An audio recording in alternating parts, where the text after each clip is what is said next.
Sir, can you tell us about कूड़ा बीनने का या किसी और type its effect on India? के बाद वी कैन सी दैट उन्होंने एक तानाशाही। Thank you Nitin, this is an urgent issue. जनता की सरकार है वो वहां पर दरअसल impacts on India, general elections in India at this time.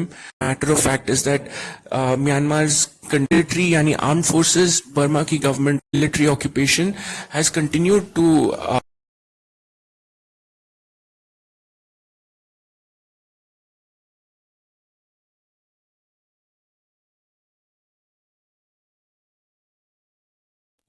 Sir, can you tell us about the state of democracy in Myanmar and its effect on India?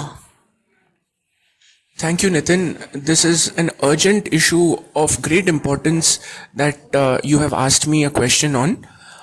Let's talk about Myanmar and its historical importance to India.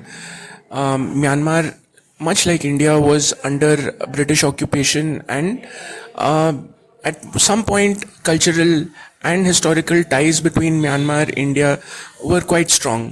मगर Myanmar की आज़ादी के बाद we can see that उन्होंने एक तानाशाही या एक autocratic system of government introduce किया, जिसे हंटा भी बोलते हैं। यहाँ पर JUNTA इज़ प्रोनाउंस्ड हंटा, और आप इसे हिंदी शब्द जनता से जोड़ करके देख सकते हैं।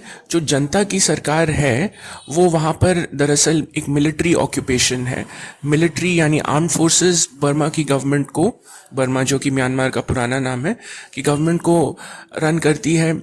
एक प्रो डेमोक्रेटिक लीडर ऑंग सान सूची ने कई सालों से इसके ऊपर विरोध किया था, जिसके कारण उन्हें नोबेल पीस प्राइज़ भी मिला हुआ है। मगर हकीकत की बात तो ये है, the matter of fact is that Myanmar's condition has not changed. The military occupation has continued to rule Myanmar. चलिए अब बात कर लेते हैं म्यांमार के impacts on India.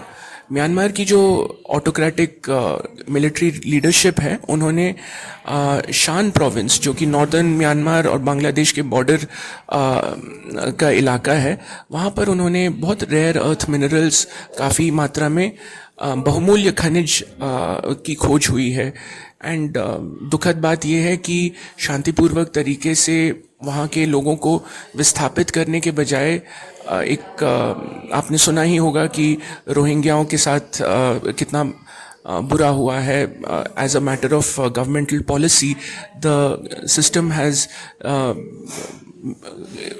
has created violence against these people who are then forced to migrate to Bangladesh and subsequently to India.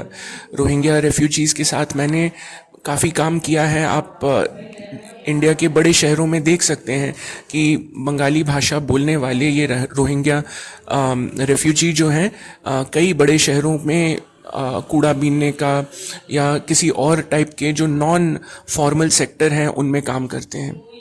तो ये तो बात रही कि इसका इंडिया के ऊपर क्या प्रभाव पड़ रहा है, मगर हमको ये भी जान लेना चाहिए कि जो बांग्लादेश से और म्यांमार से जो नेबरिंग स्टेट्स हैं इंडिया के, मिज़ोरम और मणिपुर, यहाँ पर काफ़ी मात्रा में लोगों का विस्थापन हुआ है।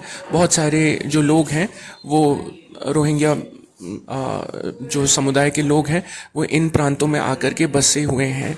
और जो मेती और कुकी समुदाय मणिपुर के थे, जिनके बीच में पिछले कुछ महीनों में आपने सुना कि पिछले काफ़ी सामुदायिक हिंसा हुई थी। उस हिंसा में एक तरह से इन लोगों का जो पलायन है एक आग में घी का काम कर रहा है। And the situation has worsened much more because of the general elections in India at this time. We only urge that government takes very serious note of these refugees, and as much as we can, we should try to help restore the refugees to their rightful place, which is in Myanmar. Thank you so much. Hello friends, अगर आपको हमारा podcast और video अच्छी लगी तो please हमारे channel को subscribe कीजिए, शेयर कीजिए एंड लाइक कीजिए। If you find our content useful and good, please like, share, and subscribe, and tell all your friends about us. Thank you.